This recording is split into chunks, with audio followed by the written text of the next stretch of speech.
En el nombre del Padre, del Hijo y del Espíritu Santo. Señor Padre Dios, nos ponemos hoy en tus manos. Con mucha humildad te pedimos por cada una de nuestras familias, especialmente te encomendamos a nuestra nación.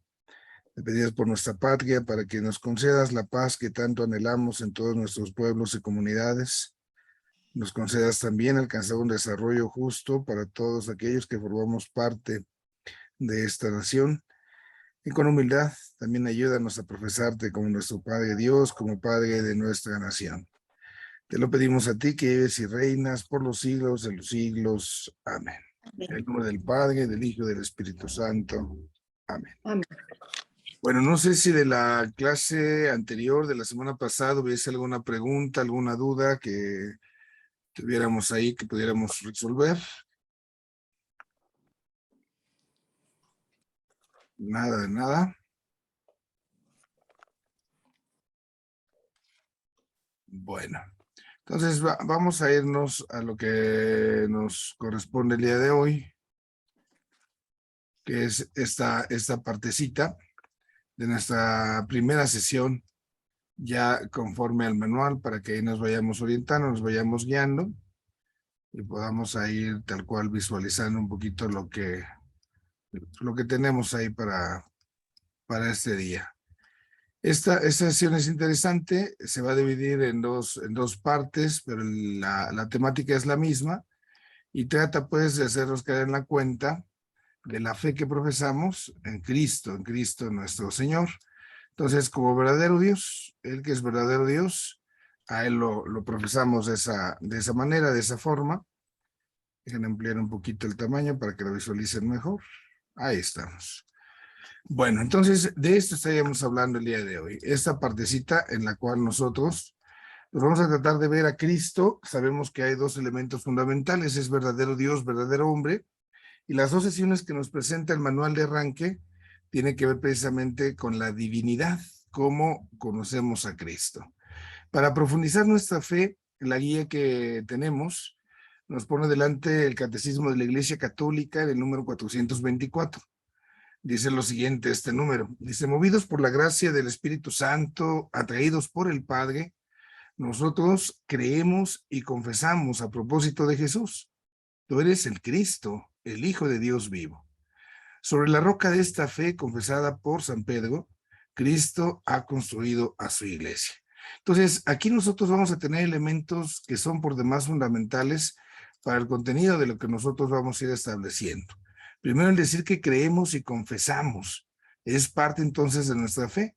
No venimos acá nosotros en primer lugar así como a hacer una explicación pues de carácter científico nada más, de tener pruebas pues racionales acerca de la existencia de Cristo, cosas por el estilo. Ante todo venimos a profesar nuestra fe en el Señor y precisamente profesando nuestra fe expresar desde la misma razón aquello que creemos. Pero tiene que ser este el punto fundamental, porque a lo mejor pues se puede estudiar la persona de Cristo, como seguramente muchas personas lo han hecho y lo habíamos comentado la semana pasada, pero solamente se le estaría confesando a partir precisamente pues de una persona que existió, que vivió, como si fuera una especie de biografía o analizar aspectos que desde él se han ido desprendiendo, una sociología de la religión, se me ocurre, en Cristo, pero nosotros tenemos que ahondar en ello y esta es la parte primera, ¿no? Manifestar que creemos en el Señor. Y lo que creemos en el Señor implica esto, ¿no? Que Él es el Hijo de Dios, el Hijo de ese Dios vivo, así lo manifestó San Pedro, y entonces nosotros así lo ubicamos también. Creemos en Cristo, pero ojo, no solo como un solo hombre. Por eso este tema es muy importante, porque en muchas ocasiones a Cristo se le reduce meramente a una persona así muy buena, con muchas virtudes, casi perfectísima, pero al final y al cabo seguiría siendo persona. Y lo primero que tenemos que afirmar de Cristo es que es Dios, que es verdadero Dios.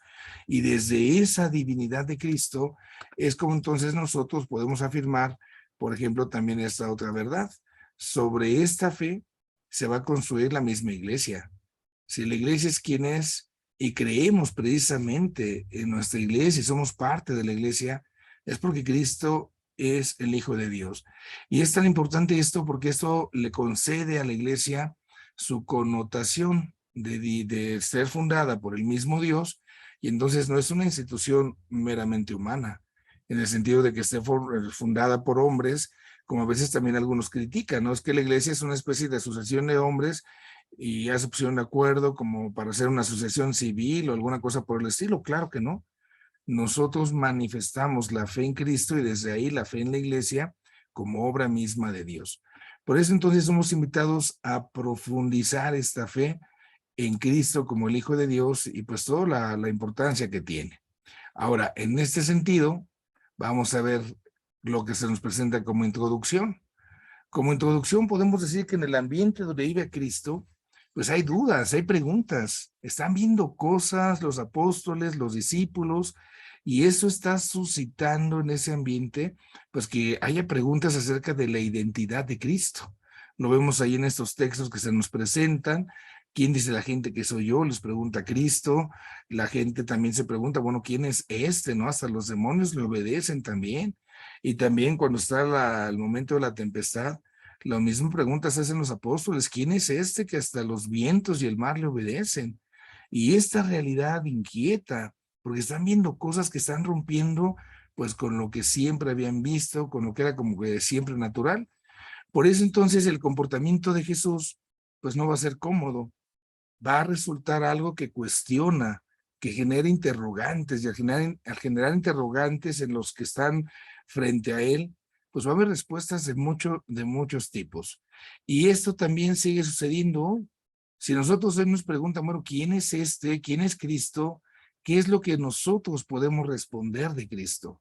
Tenemos que hacer una respuesta, y esta respuesta pues tiene que ser válida para que entonces estemos dando razón de lo que creo. Si yo digo que creo en Cristo, si yo me digo, me profeso como cristiano, bueno, ¿quién es realmente Cristo, no? Y entonces aquí, para tener la respuesta válida, se tiene que fundamentar en la fe de la iglesia. Esto es bien, bien importante. ¿Qué es lo que la iglesia dice acerca de Cristo? ¿Qué es lo que la iglesia nos ha enseñado de Cristo? ¿Y por qué nos fijamos en la fe de la iglesia? Pues porque es ahí donde está surgiendo todo. La primera en creer, podemos decirlo de esa manera, es la iglesia. La iglesia va a ofrecer un testimonio porque se están guardando en esa primera comunidad, en la primera iglesia, la memoria de las palabras de Cristo, de las acciones de Cristo, todo lo que ellos, los primeros apóstoles, los primeros discípulos vivieron en Cristo, es entonces lo que están comunicando, empiezan a comunicar y será de generación en generación. Por eso, para decir quién es Cristo, tiene que ser sobre el fundamento de la fe de la iglesia. No puede ser desde otra perspectiva, porque si fuera desde otra perspectiva, bueno, ¿con qué experiencia tú me estás hablando de algo? Nosotros hablamos de lo que los primeros cristianos, los que estaban del lado de Cristo, pues vivieron junto a él. Y desde este dato objetivo de lo que ellos vivieron, se ha ido elaborando a lo largo de los siglos, entonces todo un planteamiento de quién es Cristo.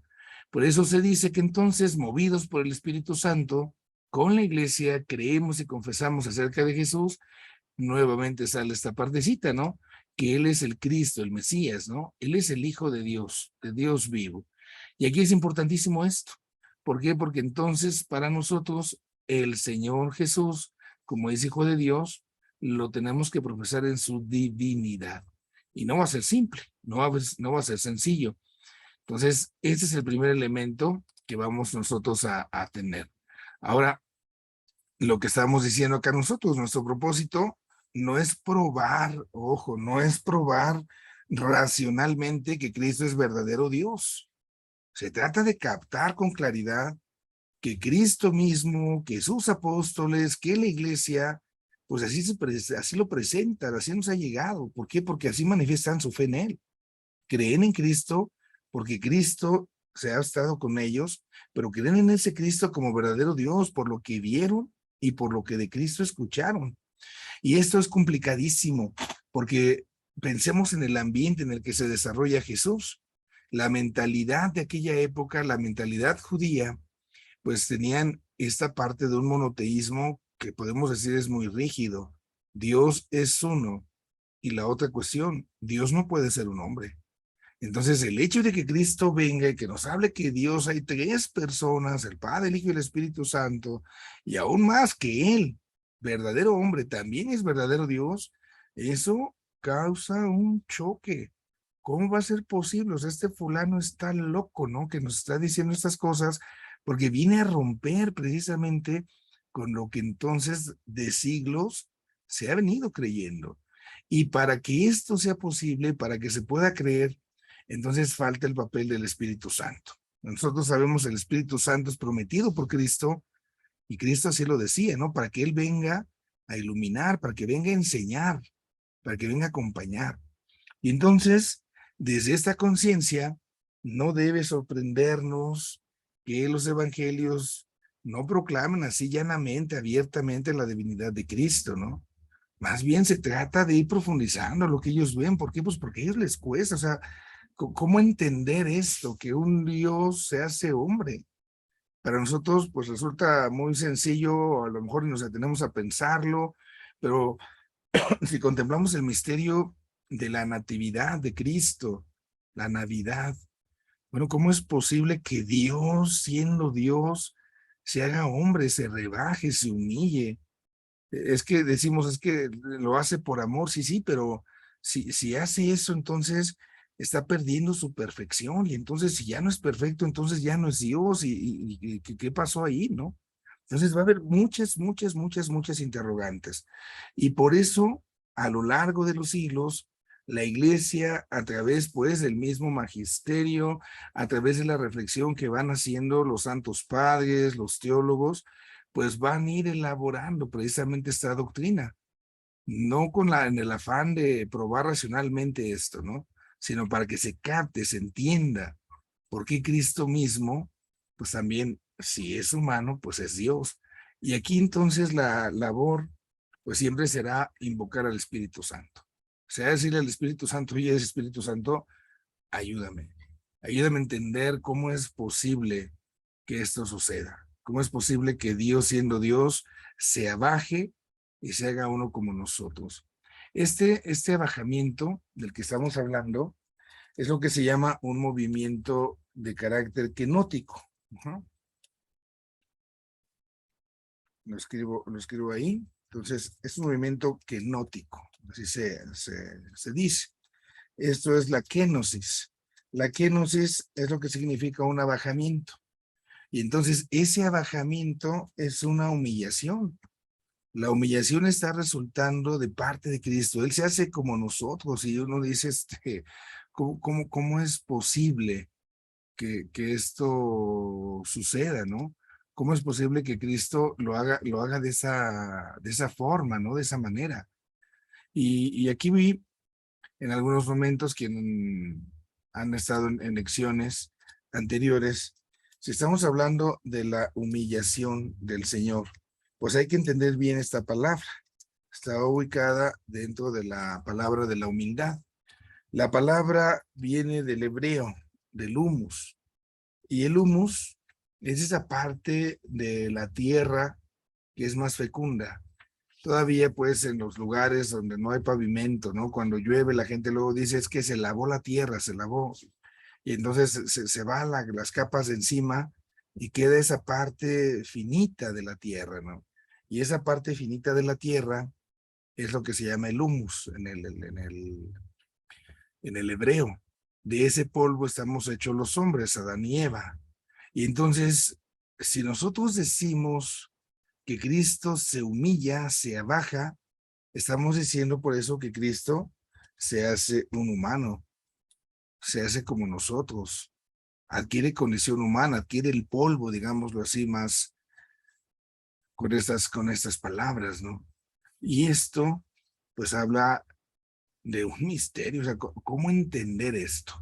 Y a la hora de entender esto, pues se tienen que ir salvaguardando las cosas, y lo primero que se va a tener que salvaguardar pues es que aunque Cristo, aunque Dios se haga hombre, no pierde su divinidad.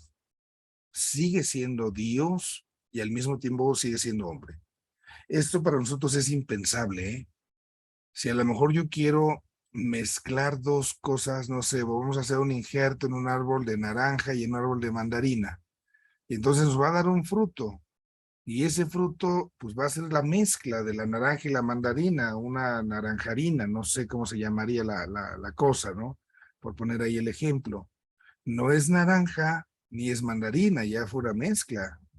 Y acá en Cristo no sucede eso. Él sigue siendo, digámoslo así, naranja y sigue siendo mandarina. Sigue conservando las dos naturalezas. Y esto, si nosotros dijéramos que hubiera una nueva naturaleza, entonces sí deja de ser Dios. Ya no sería Dios, perdería su divinidad. Y no, conserva la divinidad. Y por eso esta primera sesión, pues va a tener esa tarea de ayudarnos a descubrir cómo Cristo sigue siendo verdadero Dios. Vámonos con las citas que se nos presentan entonces acá en nuestra guía. Viene esta cita de Lucas 22, 66, 71. Es el momento en el cual están pues juzgando a nuestro Señor, el momento de la pasión. Dice, cuando amaneció, se reunió el consejo de los ancianos del pueblo junto con los sumos sacerdotes y los escribas. Llevaron a Jesús ante el tribunal y le dijeron, dinos si eres el Mesías. Él les dijo, si yo les respondo, ustedes no me creerán. Y si los interrogo, no me responderán. Pero en adelante el Hijo del Hombre se sentará a la derecha de Dios Todopoderoso. Todos preguntaron, ¿entonces eres el Hijo de Dios? Y Jesús respondió, tienen razón, yo lo soy. Ellos dijeron, ¿acaso necesitamos otro testimonio? Nosotros mismos lo hemos escuchado, lo hemos oído de su propia boca, ¿no? Afirmar esto, yo lo soy, tú eres el Hijo de Dios, al decir yo lo soy, esta partícula es bien, bien importante. En el texto bíblico va a hacer referencia entonces a Dios. Voy a poner un poquito esto. El yo soy nos va a hacer referencia a lo que conocemos como el tetragrama divino. El yo soy es lo que nosotros diríamos, nos hace referencia a Yahvé, como lo pronunciamos, a las 4 grandes letras.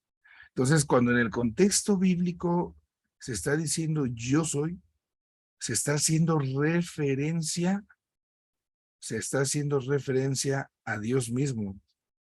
Y esto, pues todavía, digamos, los enchila. O sea, por eso mismo ya no tienen necesidad de otro testimonio, porque al aplicarse la fórmula divina a sí mismo, entonces, pues ya está ahí la herejía, está ahí la blasfemia de lo que lo están acusando, se está haciendo pasar por Dios, no reconocen su divinidad. Pero para nosotros el texto es muy útil, porque nos ayuda a contemplar cómo Cristo desde sus palabras, entonces nos va a ir anunciando. Esa expresión, recordemos, el yo soy, es la que usa Moisés, perdón, la que usa Dios cuando le habla a Moisés en la zarza ardiente, ¿no?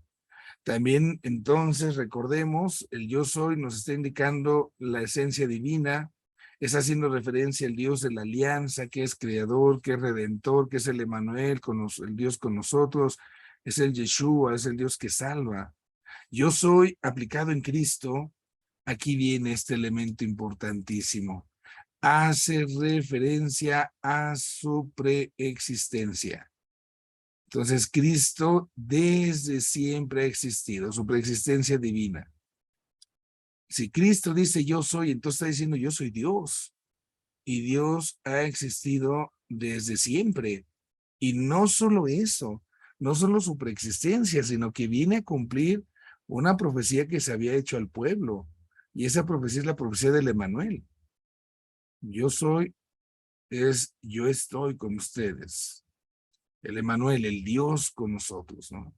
El Dios con nosotros, que ha venido a estar con nosotros. Y en ese sentido, cuando Cristo se aplica la partícula yo soy, entonces el Hijo del Hombre, podemos decir ya desde ahí, es verdadero Dios. Tiene la misma naturaleza del Padre y ha querido venir, ha querido estar acá con nosotros para entonces darnos la salvación.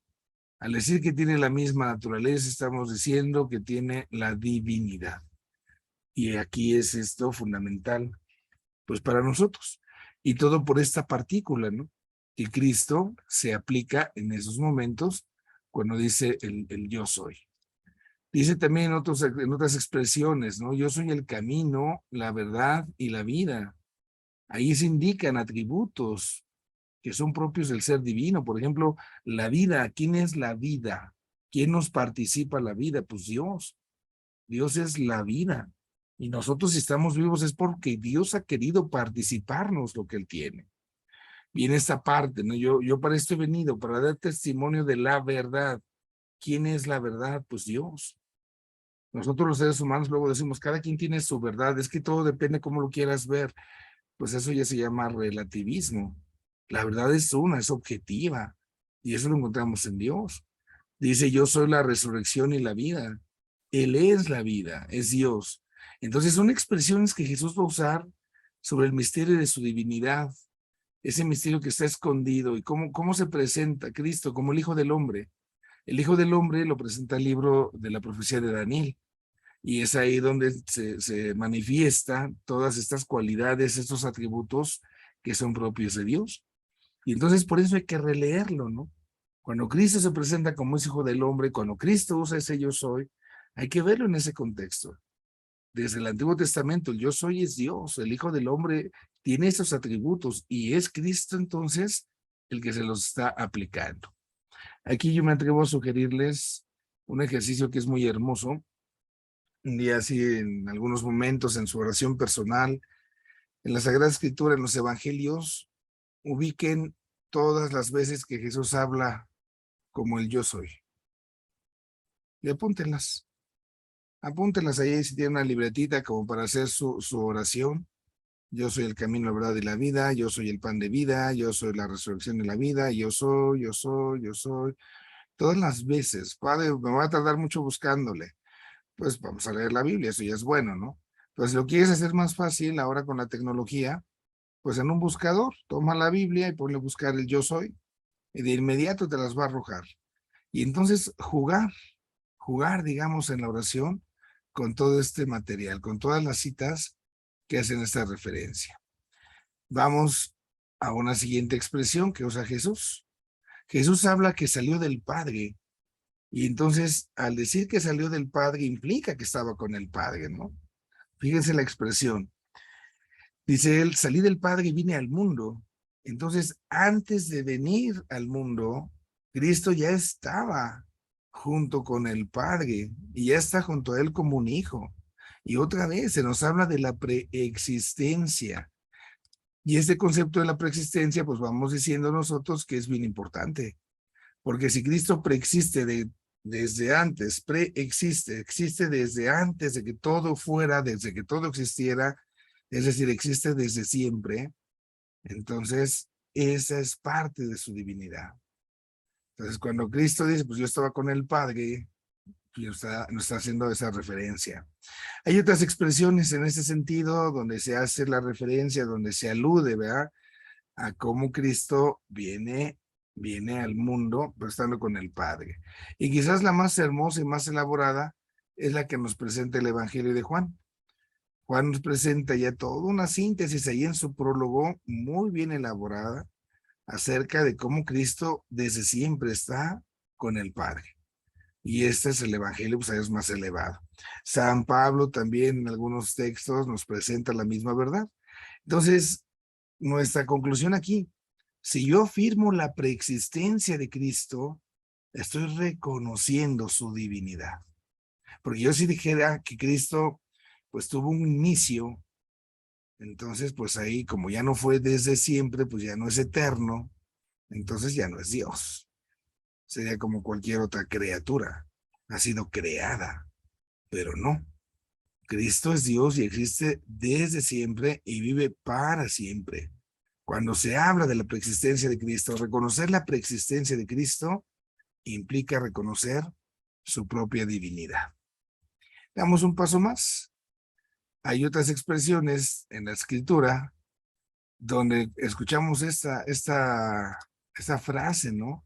Donde el Padre lanza la voz haciendo referencia a Cristo y dice, tú eres mi hijo, tú eres mi hijo. ¿En qué momento se ve esto, no? Entonces, bueno, en los evangelios vamos a encontrar distintos testimonios, distintas ocasiones en las cuales se manifiesta precisamente a Cristo como el Hijo de Dios. Y lo importante entonces primero es que si es Hijo de Dios, la fuente está en el Padre y es el Padre quien habla, quien así lo presenta. Este es mi Hijo, ¿no? Vamos acá con esta primera expresión, esas expresiones que nos encontramos en el bautismo. En el bautismo, en la teofonía del bautismo, cuando Jesús inicia ya su misión, pues tenemos expresiones como estas. Tú eres mi hijo, el amado, en quien tengo mis complacencias. En Mateo se nos dice, este es mi hijo amado. Entonces, ya desde la misma Sagrada Escritura se está poniendo por delante esta realidad. Es la voz del Padre quien presenta como tal a su hijo. En el momento de la transfiguración nos vamos por lo mismo, ¿no? Está ese momento en el cual está el Padre, está hablando, y entonces así lo presenta. Este es mi hijo amado, escúchenlo, escúchenlo. Entonces, el Padre Dios también da testimonio precisamente de que Cristo pues, es su hijo, y al ser su hijo, pues es Dios, es Dios. Esto Pedro ya lo había dicho antes, ¿no? Tú eres el Mesías, tú eres el Hijo de Dios vivo. Está confirmando esto que ya se creía. En la parábola de los viñadores, sabemos que es un texto que se ubica ya en la cercanía de los momentos de la pasión de Jesús. Es Jesús mismo también quien se presenta como el Hijo único del Padre Dios. Así se presenta. Después de que resucita a Lázaro, se habla también de ese grano de trigo. El grano de trigo debe de morir para que produzca fruto. Y entonces Cristo habla de su propia persona, habla de sí mismo, y ha llegado su hora, la hora en que será glorificado, es decir, la hora de la muerte, para que entonces resucitando de vida nueva, como ese grano. La segunda carta de San Pedro también confirma que la voz oída en la transfiguración pues presenta esa divinidad de Jesús, y esa voz proviene del Padre Dios. Entonces, hay muchos textos que ahí nos están presentando donde nosotros nos damos cuenta que está toda esta verdad contenida. Cristo ha venido a estar entre nosotros, pero es verdadero Dios. No porque se haya hecho hombre, pierde la divinidad. Dejo de compartir esta pantalla. Aquí terminaría la primera sesión. Vamos a ver si hay alguna pregunta hasta ahorita, alguna duda, y si no, para continuar precisamente con la consecuencia. Si Cristo dice que Él es el Hijo y nosotros estamos invitados a creerlo, bueno, ¿eso qué implica? Reconocer la divinidad del Señor. Dejo ahí entonces si hubiese alguna pregunta.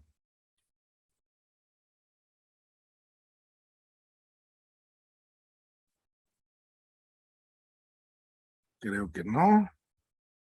Creo que vamos caminando bien.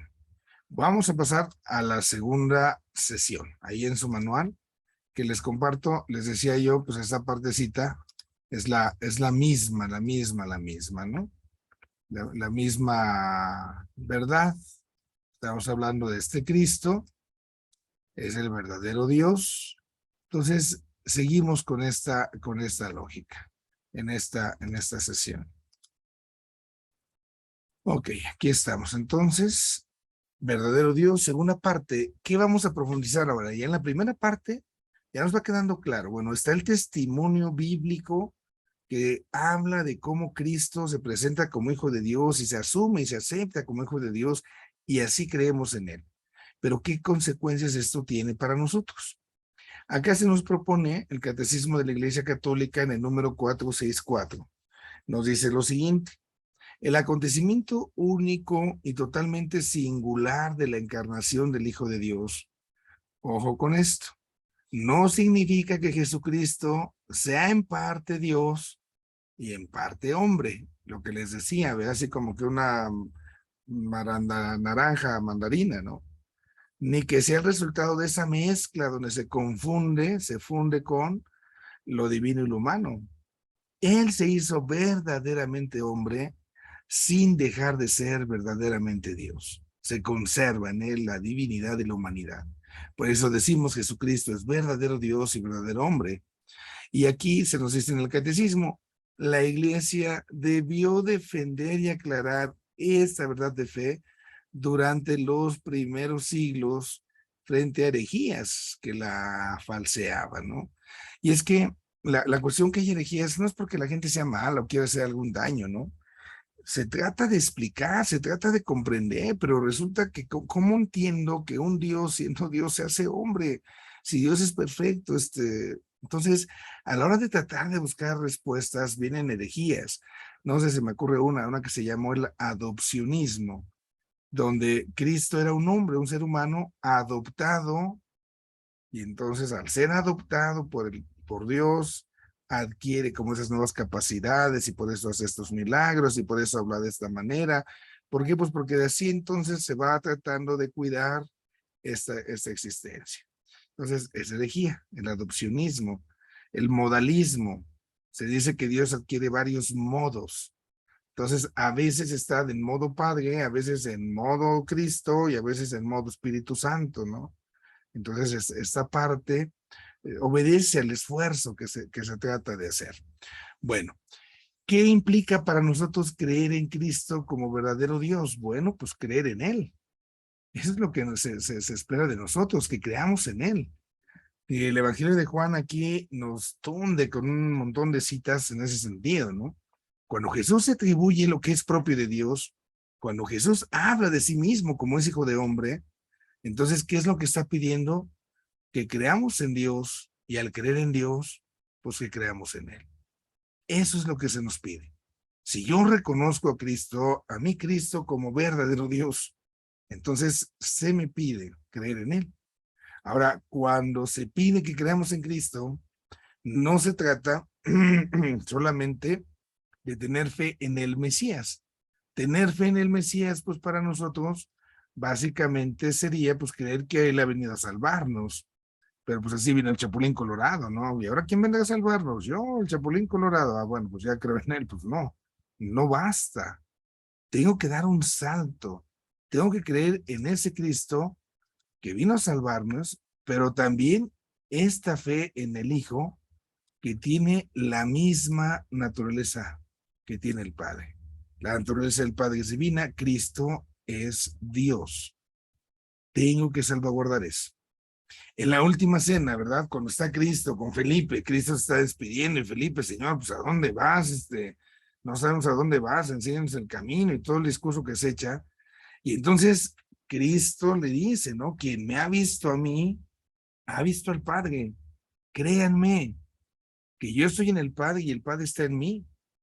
A lo menos, dice Cristo, créanlo por las obras. Entonces, sí, a lo mejor como que no alcanzo a entender, a lo mejor le diría a Felipe, ¿verdad? Le diría a Felipe a Jesús, oye, es que no alcanzo a entender qué me estás queriendo decir, pero Cristo le pide un voto de confianza. Bueno, por lo que has visto, por las obras que he hecho, pues cree lo que te digo. Por eso es fe, por eso tengo yo que creer. Si ya me constara, si yo tuviera los pelos de la burra en la mano, pues entonces ya no sería fe, porque ya me consta, ¿no? Pero aquí se está pidiendo que demos ese salto. Ahí Jesucristo entonces también se identifica con Dios como es objeto de la fe que pide y que propone a sus seguidores. Y así dice, entonces, el que cree en mí, no solamente va a creer en mí, sino que vas a creer en el que me envió. Entonces yo no puedo decir que creo en Cristo, pero no creo en el Padre Dios. Son la misma cosa en ese sentido. Son las tres personas divinas, pero tienen la misma naturaleza, son Dios. Y esto, pues también a veces da trabajito, ¿no? Se cuestiona muchas ocasiones. La fe, entonces, está ligada a las obras y a las palabras de Jesús. Entonces, por lo que yo escuché de Jesús, por lo que yo vi en Jesús, por eso, por lógica, entonces tengo que tener fe. Estoy viendo sus obras, estoy reflexionando sus palabras, es decir, los milagros. Entonces son cosas que Cristo hace, pero todo lo que Cristo dice y todo lo que Cristo hace, ojo, es para manifestar su poder divino. Por eso no fue un milagrero, no hubo haciendo milagros por todos lados.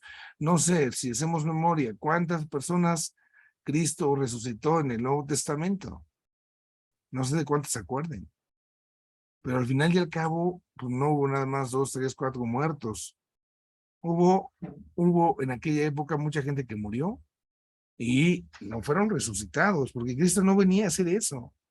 Cristo lo que hacía, lo que enseñaba, era para que entonces se le viera a él como Dios. Tenía el poder de Dios.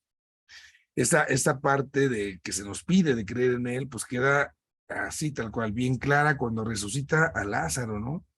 Y entonces le dice a Marta, el que cree en mí, aunque muera, vivirá. El que cree, tenemos que creer en él. Y entonces por eso creer en Cristo es una condición constitutiva, fundamental en la salvación, para llegar a la vida eterna.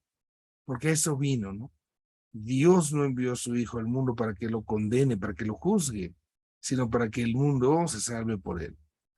Esto lo vemos ahí con esta partecita, creer en mí. Pero entonces nos da pauta a hablar de esto. Las obras de Cristo, las enseñanzas de Cristo, nos dan testimonio de él. Entonces, todo lo que Cristo hace, todo lo que Cristo enseña, esas obras nos dan testimonio de que Él es el gallo, digámoslo así, ¿verdad? Y entonces, para que la gente le crea, para tener motivos de credibilidad, esos motivos de credibilidad van a provenir precisamente de las obras que Cristo realizó. Entonces, tú ya viste lo que yo hice, entonces no dudes. Si me viste en esto, si me viste en aquello, no dudes, no dudes. Aquí es entonces, porque estoy viendo las obras de Cristo que yo creo. Estos signos, que además pues de su conciencia, decimos acá, y de sus palabras, revelan y acreditan a Jesús como el Hijo de Dios Padre, pues son todas las obras que hace en nombre de su Padre. Y en 3 ocasiones Jesús da el sentido de sus milagros y de la utilidad, de la actividad taumatúrgica que él hace. La palabra taumaturgia, ¿verdad? Taumaturgia, a lo mejor suena como, es como un tamagotchi padre. No, no, no, nada que ver. Taumaturgia, del griego, ¿verdad? Nos hace la referencia a ser un milagro, una maravilla, y el trabajo. ¿Qué es la taumaturgia? Es la capacidad y la actitud de realizar milagros, podemos decir, de realizar esos prodigios. Y Cristo en ese sentido, pues tiene precisamente que dar testimonio. ¿Qué obras están haciéndose? ¿Qué es lo que está viendo? Bueno, pues Cristo expulsa demonios. Cristo hace bastantes milagros en las ciudades, en los pueblos. Y no solo eso, cuando resulta que entonces van los discípulos de Juan el Bautista para ver si Cristo era el bueno, si era el Cordero, la respuesta de Cristo va, ustedes vean y váyanle con el chisme a Juan, váyanle a contar lo que han visto, lo que han oído. ¿Por qué? Porque sus obras, entonces, son lo que nos sostiene para creer en que Él es el verdadero Dios. Y aunque Jesús no lo declara así abiertamente respecto a su mesianismo, con sus acciones, con sus obras, Él va a enseñarnos que Satanás ha sido destruido. Satanás ha sido destruido. Su reino, ¿verdad? ¿Por qué? Porque pues así es el poder de Cristo. Y entonces los milagros nos enseñan que Él tiene ese poder de Dios. Y aquí en ese poder que Dios les comparte, pues también está esta parte del perdón de los pecados. Ese es un poder que Dios da. Entonces, el valor significativo de los milagros, ¿por qué son importantes los milagros? Porque son signos visibles que Jesús va a usar para que entonces la gente que está a su alrededor crean en Él, crean en su poder divino, crean que Él es Dios. Esos milagros manifiestan la aprobación que el Padre Dios le ha dado. Y por eso entonces la parte de los milagros tiene una función bien, bien fundamental ahí. Es gracias a los milagros que nosotros podemos afirmar y podemos decir que esto sucede de esa manera, de esa forma. Entonces, aquí tenemos precisamente esa partecita importante. Lalo nos comenta ahorita en el chat, dice, el dabar de Dios significa palabras y acción, claro. La palabra dabar es el término en el hebreo que se emplea, lo voy a poner en esta parte, siempre en el momento de la creación, cuando dice la escritura, ¿verdad? Y dijo Dios. Entonces, en ese momento, y Dios dijo, ¿no? Hágase, y en el momento en el que Dios dice, hágase tal cosa, eso se hace. Eso es lo que significa Dabar. La palabra de Dios precisamente, entonces se actúa, tal cual se pronuncia, digámoslo así, tratamos de imaginar, ¿no? Está saliendo la palabra, pero en el momento en que sale la palabra, ya se está llevando a cabo. Y eso es entonces lo que se ve en Cristo. Y esos signos, entonces, hacen precisamente que Cristo ocupe ese lugar que le toca, que le merece, en razón precisamente de su propia divinidad. Eso es entonces como también los milagros tienen ahí un papel fundamental. Entonces, fíjense cómo entonces aquí está la cosa, ¿no?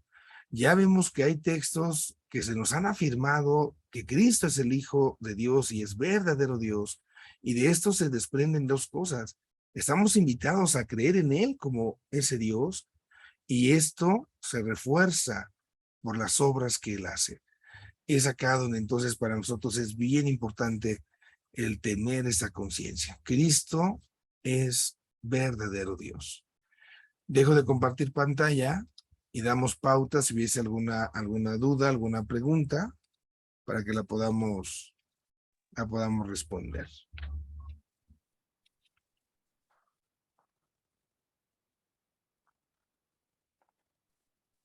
A ver, está la manita levantada de un iPhone, no tiene nombre, no sé quién sea, pero ahí está el micro abierto. Padre, soy Tita, Muy perdón, bien, Tita. Bueno, yo no pregunto porque como queda grabado y después me escucho y se escucha muy lento, por no decirme otra cosa. Padre, a mí me impresiona estar conociendo la divinidad y que son las tres personas. La magnitud de Jesús me impresiona de veras en mi corazón. Y entiendo, ya voy comprendiendo que el único fin de mí es la salvación eterna. Y mi pregunta es, en mis acciones presentes, en mi aprender presente, porque yo sí he visto un milagro, padre. Y a lo mejor no los comento porque se van a escuchar medio, pero yo he visto cosas que a mí me sorprenden. Entonces, en ese pasado, si los antepasados, con tanto crecimiento, con tanta teología, con tanto antes de Cristo y ya llegando Cristo, y se preguntaban, imagínese usted yo, pero mi pregunta es, yo sí me los creo mis milagros, Padre, o cómo. En este presente de lo que usted está comentando, de esa grandiosa divinidad, de que es el mismo Dios en tres, eh, pues sí me escucha, Padre, o estoy muy emocionada, por no decir otra cosa. Bueno, yo creo que el actuar de Dios al final y al cabo sigue estando presente. Nosotros no podemos desligarnos de nuestra propia vida, pero es bien importante que no perdamos en cuenta que la finalidad de los milagros es para que se suscite la fe, es para que nosotros creamos más y más y más en Cristo como el Hijo de Dios. Y esta parte pues es fundamental, no la podemos negar, ¿no? Entonces es acá donde viene nuestro desafío. Todo el actuar de Cristo, en los milagros que hace, incluso en el presente, van a llevar siempre, siempre esa intención, suscitar la fe. A veces podemos quejarnos más bien por lo contrario, es que ¿por qué Dios no me da milagros en mi vida? ¿Por qué si Él es un milagro allá y a mí no me hizo milagro? Bueno, porque la presencia de Cristo no es para venir a hacer milagros, ¿no? La presencia de Cristo entre nosotros es más bien para ayudarnos a estar algún día, como decía, con Él, en la salvación. Aunque no haya milagros en mi vida, yo tengo que ir precisamente dando solidez en mi camino para salvarme. Por ahí un poquito el comentario. Bueno, creo que no hay más preguntas. Vamos a terminar porque aquí enfrente tengo la plaza pública y ya está empezando el Huatec. Creo que ya estoy yendo por allá. Entonces vamos a terminar. Si hubiese alguna pregunta, Chéquenlo, repásenlo y dentro de 8 días, primero Dios lo compartimos. En el nombre del Padre, del Hijo y del Espíritu Santo. Amén. Dios Padre bueno, te damos gracias por este rato que nos has permitido estar contemplando el misterio de Cristo como verdadero Dios. Ayúdanos a profesarlo siempre abiertamente. Ayúdanos a no rebajar a nuestro Señor en términos y categorías que no son propias para Él. Te pedimos humildemente también que atiendas y socorras cada una de las intenciones y necesidades de aquellos que más hoy necesitan de ti. Te lo pedimos a ti que vives y reinas por los siglos de los siglos. Que el Señor esté con ustedes y les bendiga Dios Todopoderoso, Padre, Hijo y Espíritu Santo. Amén.